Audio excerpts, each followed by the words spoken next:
विद्यार्थी मित्रांनो, आज आपण जे भारतीय संविधान आहे आणि ज्या संविधानावर संपूर्ण आपला देश चालतो आहे, त्याविषयी आपण माहिती बघणार आहोत.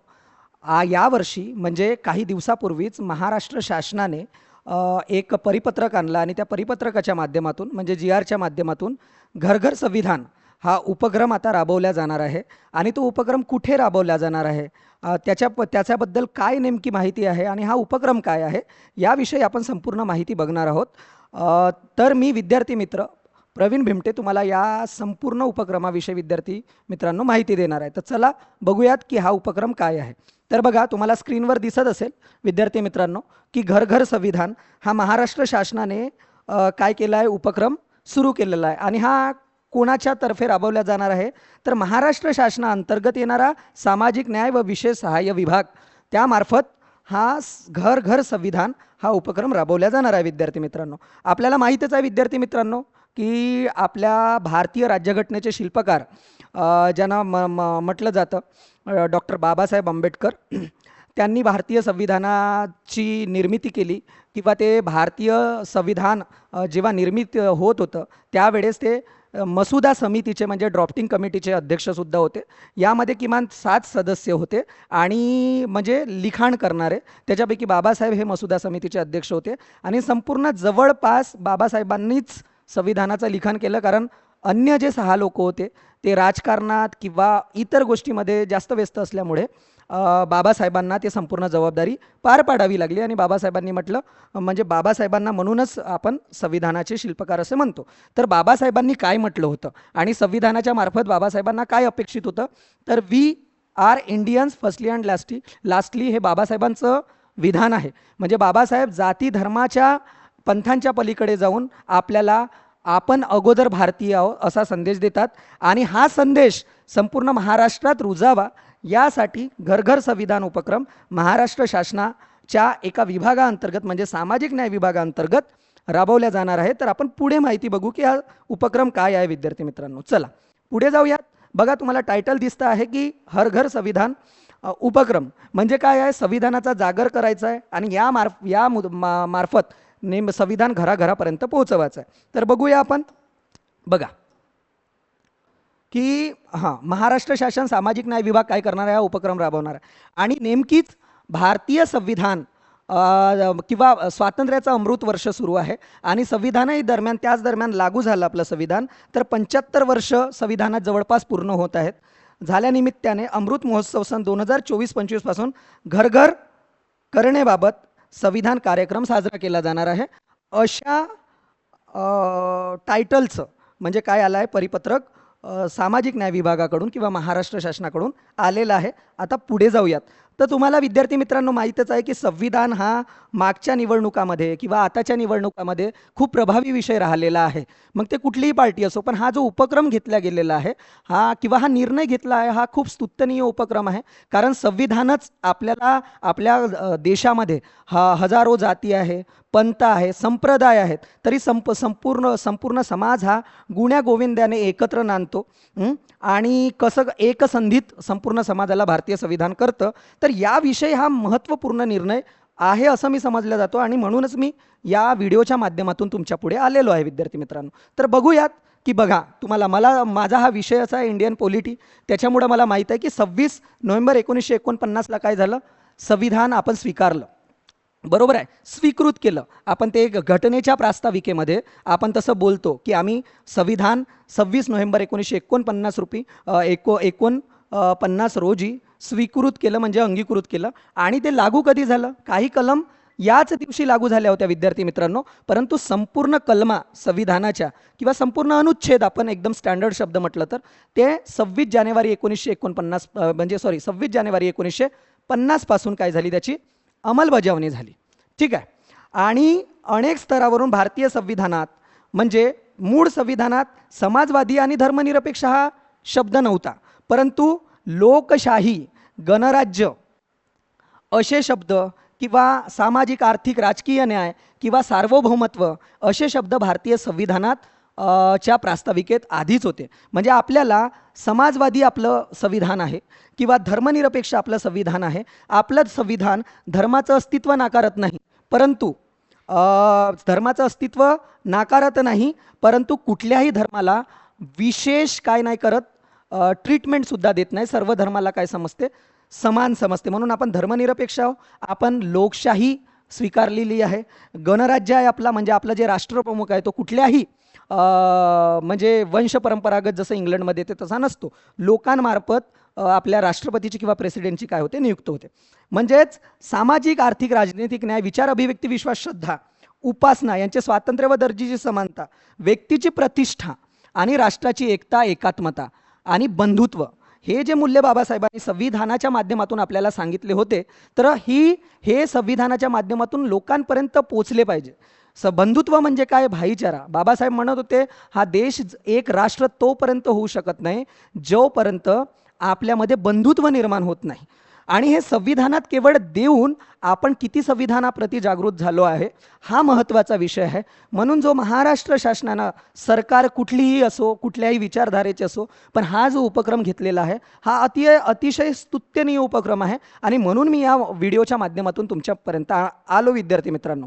तर बघूया की व्यक्तीची प्रतिष्ठा म्हणजे हा शब्द आपल्याला काय अनुसूचित करतो, की आपल्याला सगळ्या व्यक्तींना सन्मानाने जगण्याचा हक्क आहे. मग तो कुठल्याही जाती धर्माचा असो, तो पैशाने खूप गरीब असो किंवा पैशाने खूप श्रीमंत असो, त्याला प्रत्येकाला प्रतिष्ठेने जगण्याचा अधिकार आहे आणि योग्य पद्धतीने जीवनव्यापन करण्याचा अधिकार आहे. असे अनेक कलम बाबासाहेबांनी मूलभूत हक्काच्या माध्यमातून किंवा मार्गदर्शक तत्वाच्या माध्यमातून आपल्याला दिलेत. तर याबद्दल जर जागृती घराघरामध्ये होत आहे तर हे अत्यंत स्तुत्यनीय उपक्रम माझ्या मते सांगतो. म्हणून मी हा व्हिडिओ घेऊन आलेलो आहे विद्यार्थी मित्रांनो. राष्ट्राची एकता जोपासायची आहे, एकात्मता जोपासायची आहे, हे आपल्याला आपल्या संविधानाच्या माध्यमातून सांगलं गेलं आहे. आणि हे सगळं आपल्याला या उपक्रमाच्या माध्यमातून पोहोचवायचं आहे आणि बदल घडवून आणायचा आहे, संविधानाबद्दल जागृती घडवून आणायची आहे. पुढे जाऊयात की पुढे काय आहे. बघा आता दुसऱ्या पॉईंटमध्ये, हा पहिला पॉईंट, भारतीय राज्यघटनेबद्दल काय करायचे आहे, जागृती निर्माण करायची आहे. मी फास्ट जाईल थोडा. संविधानाचे मूल्य कुठे रुजवायचे आहे, शालेय, महाविद्यालयीन स्तरावर किंवा NGOज असो किंवा विविध शाळा, माध्यमिक, सर्व प्रकारच्या व्यावसायिक, बिगर व्यावसायिक महाविद्यालय, एकंदरीत मी किंवा वसतिगृहे, मी सगळं सांगून टाकतो. या संपूर्ण ज्या निवासी शाळा आहेत, महाविद्यालय आहेत किंवा सामाजिक न्याय विभागाच्या शाळा आहे, वसतिगृह आहे, याच्यामध्ये हा प्रोग्राम काय करायचा आहे, म्हणजे लोकांपर्यंत पोहोचवायचा आहे. तसंच बार्टी विविध बाबासाहेबांची पुस्तके किंवा संविधान हे छापतं आणि समाजापर्यंत पोहोचवतं आणि ते सामाजिक न्याय विभागाअंतर्गत काम करतं. त्याच्यामुळे प्रत्येक शाळा असो, महाविद्यालय असो, वसतिगृह असो, याच्यामध्ये घर घर संविधान या उपक्रमाच्या माध्यमातून काय करायचं आहे, आपल्याला संविधानाची जागृती करायची आहे. आणि मी हा व्हिडिओ का घेऊन येत आहे विद्यार्थी मित्रांनो, कारण जो समाज आहे, जोपर्यंत लोक लिटरेट होत नाही किंवा समाजामध्येच लोकशाही निर्माण होत नाही, तोपर्यंत संविधान असून सुद्धा ते संविधानातले मूल्य लागू होऊ शकत नाही विद्यार्थी मित्रांनो. तर आपल्याला स्वतःला संविधानाप्रती किंवा मूल्याप्रती किंवा आपल्या मूलभूत हक्काप्रती, मार्गदर्शक तत्वाप्रती किंवा मूलभूत कर्तव्याप्रती जोपर्यंत समाज स्वतः जागृत होणार नाही तर पुढे समाज जाणार नाही. तर जेवढेही शिक्षक असो किंवा सुजाण नागरिक असो, सर्जनशील नागरिक असोत, त्यांना माझी कडकडीची विनंती आहे, जर आता हे परिपत्रकाच्या माध्यमातून जर महाराष्ट्र शासनानं आणलेलं आहे तर स्वतः आपली संपूर्ण लोकांची जबाबदारी आहे की या उपक्रमाला सक्सेस करणं, गावखेड्यापर्यंत पोहोचवणं, प्रत्येक शाळेमध्ये पोहोचवणं, प्रत्येक NGOमध्ये पोहोचवणं, महाविद्यालयात पोहोचवणं, वसतिगृहात पोहोचवणं, आश्रमशाळामध्ये पोहोचवणं. तर आता हे बघा, महाराष्ट्र विधान परिषद, विधानसभा अशा सर्वच ठिकाणी काय करायचं आहे, संविधान जागृती आणि हर घर संविधान या उपक्रमाच्या माध्यमातून आपल्याला काय करायचं आहे, संविधान जागृती करायची आहे आणि समाजापर्यंत पोहोचवायचं आहे. नंतरच्या स्लाईडवर जातो विद्यार्थी मित्रांनो. आपण याचे उद्देश काय आहेत, मी जे आतापर्यंत बोलत होतो किमान तेच उद्दिष्ट आहेत. बघूयात आपण की उद्दिष्ट काय आहेत. बघा, संविधानाची जागृती हा पहिला उद्दिष्ट. हे मी सगळं माझ्या मतानं काहीच नाही, परिपत्रकामधली माहिती आहे. तर बघूयात की संविधानाची जागरूकता, बरोबर आहे, संविधानाची जागरूकता करणं हा मूळ उद्देश आहे याच्या मागचा. त्याच्यामुळे विद्यार्थी मित्रांनो की काय म्हणते, संविधानाचे महत्त्व, संविधानाची मूल्ये, त्याची अंमलबजावणी याबाबत शालेय व महाविद्यालयीन विद्यालयामध्ये, तसेच भावी नागरिकांमध्ये जागरूकता निर्माण व्हावी, हा मुळात काय आहे या उपक्रमाचा, घर घर संविधानाचा काय आहे उद्देश आहे. त्याच्यानंतर दुसरं बघू आपण की शिक्षण कुणाबद्दल, संविधानाबद्दल. मग संविधानात म्हणजे माझा इंटरव्ह्यू याच्या पूर्वी चाललेला आहे, माझ्या पर्सनल चॅनलवर तो आहे. मी त्याच्यामध्ये बोललो होतो की आपल्याला मूलभूत हक्क किंवा मार्गदर्शक तत्व आणि मूलभूत कर्तव्य हे प्रत्येक शाळेमध्ये रोज त्याचं वाचन व्हावं किंवा एक राज्यशास्त्र या विषयामध्येच ते अंतर्भूत व्हावे, असं मी या व्हिडिओच्या माध्यमातून सूचित करतो. वेगवेगळ्या संघटनांनी जे संविधानप्रेमी आहेत त्या सगळ्या संघटनांनी यासाठी प्रयत्न करावेत असं मला वाटतं. संविधानातील मूलभूत हक्क, कर्तव्ये आणि विविध तरतुदींचे शिक्षण देणे आणि विद्यार्थ्यांमध्ये राष्ट्रीय एकात्मता पोहोचवणे, सामाजिक न्यायाची भावना काय करणे, रुजवणे हा मूळ उद्देश आहे. म्हणजे संविधानाचं शिक्षण समाजापर्यंत पोहोचवावं हा या उपक्रमाचा मूळ उद्देश आहे. आपण पुढे जाऊयात विद्यार्थी मित्रांनो. ठीक आहे, समोर बघा. आता मग नंतर काय आहे की विद्यार्थ्यामध्ये नंतरचा उद्देश काय आहे की विद्यार्थ्यामध्ये काय व्हावं, मूल्यसंस्कार व्हावं. काय व्हावं विद्यार्थी मित्रांनो, मूल्यसंस्कार हा पॉईंट आहे. तर मूल्यसंस्कारामध्ये आपण काय बघतोय, तर या आपण मूल्यसंस्कारामध्ये नेमकं काय आहे ते जाणून घेऊयात.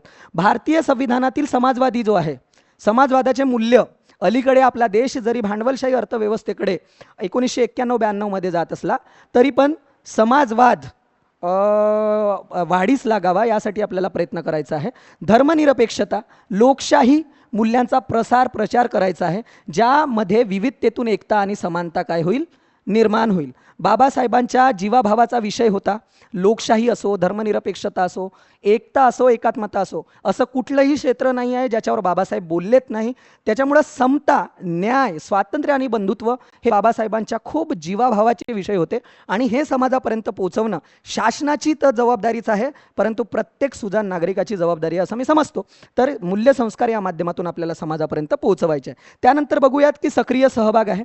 विद्यार्थ्यांना संविधानाच्या काय सक्रिय सहभागामध्ये काय आहे, विद्यार्थ्यांना सक्रिय सहभागाच्या माध्यमातून काय करायचं आपल्याला बघा. आता बघू, विद्यार्थ्यांना संविधानाच्या अध्ययनामुळे चर्चेद्वारे त्यांच्यात काय करणे, सामाजिक, आर्थिक आणि राजकीय अधिकाराची काय करणे, जाणीव करून देणे विद्यार्थी मित्रांनो, यासाठी प्रेरित करणे हा चौथा उद्देश आहे. म्हणजे संविधानाचं अध्ययन म्हणजे काय, वाचन, आणि अध्यापन म्हणजे काय, शिक्षण. तर अध्ययन विद्यार्थ्यांनी करावं हा मूळ काय आहे, त्याच्या मागचा चौथा हेतू आहे. आपण पुढे जाऊयात. आणि राजकीय अधिकार मुळात काय आहे, भारतामध्ये राजकीय अधिकाराविषयी खूप अज्ञानता आहे आणि सरकार मोठ्या प्रमाणात त्याचा फायदा घेतं आणि जाती धर्माच्या आधारावर आपण काय करतो, राजकीय जो आपला अधिकार आहे तो बजावतो. तर म्हणूनच मी आधी बोललो होतो की जोपर्यंत समाज हा काय नाही होणार, लोकशाही समाजामध्ये निर्माण होणार नाही, आपण स्वतः डेमोक्रेटिक बनणार नाही, प्रस्थापित पक्षाव्यतिरिक्त इतर पक्षांचा छोट्या मोठ्या विचार करणार नाही, तोपर्यंत या देशात लोकशाही किमान पूर्णतः लोकशाही अस्तित्वात येणार नाही. विद्यार्थी मित्रांनो पुढे जातो आहे. ठीक आहे, चला मग आहे पाचवा उद्देश ज्या परिपत्रकामध्ये दिला आहे ते कुठला आहे विद्यार्थी मित्रांनो, बघूयात. ठीक आहे, की राष्ट्रीय एकात्मता, व्यक्तीची प्रतिष्ठा व राष्ट्रीय एकात्मता म्हणजे राष्ट्रीय एकता, एकात्मता हा नंतर शब्द टाकला गेलेला आहे 42व्या घटना दुरुस्तीने. ठीक आहे, याबद्दल मी कधी पुढे माहिती देईल तुम्हाला.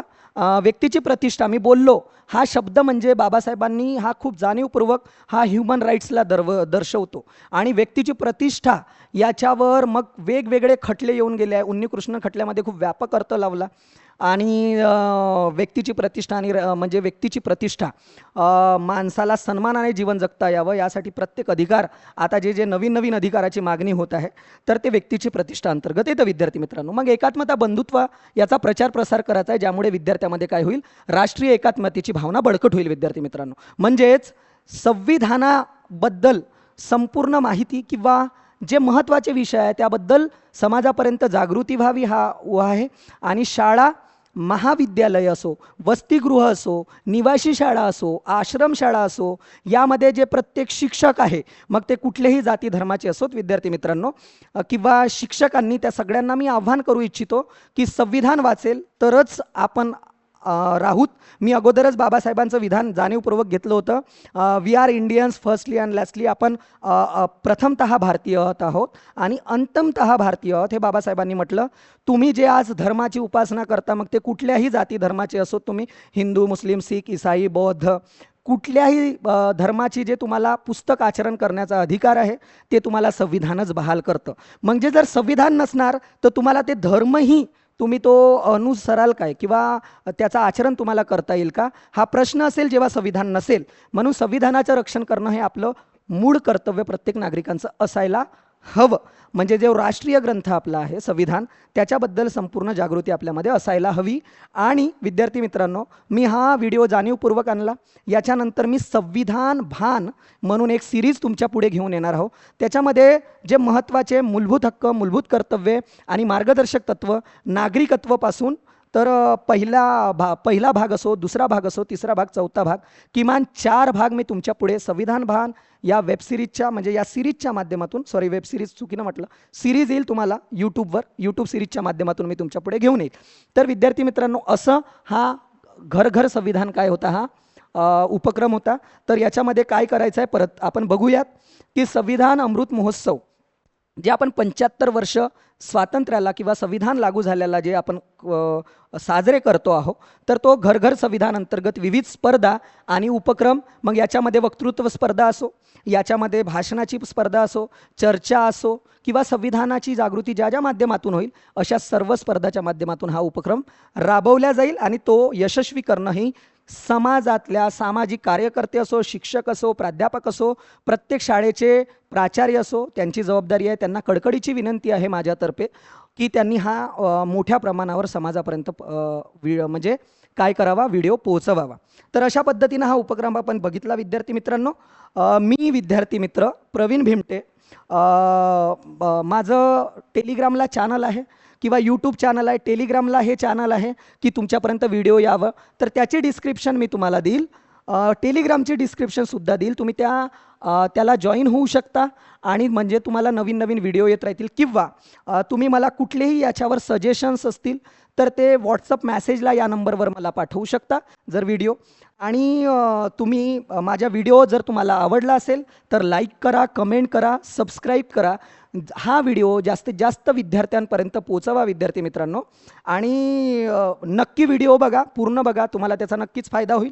आणि चॅनलला सबस्क्राईब करा. नंतरचे जे पुढचे व्हिडिओ येतील किंवा संविधान भान या यूट्यूब सिरीजच्या माध्यमातून मी जे व्हिडिओ आणेल पुढे ते तुम्हाला याच्यामध्ये नोटिफिकेशन येण्यासाठी तुम्हाला सबस्क्राईब करणं आवश्यक आहे. तर व्हिडिओ जास्तीत जास्त लोकांपर्यंत पोहोचवा. आवडल्यास कमेंट करा, लाईक करा, शेअर करा. धन्यवाद विद्यार्थी मित्रांनो.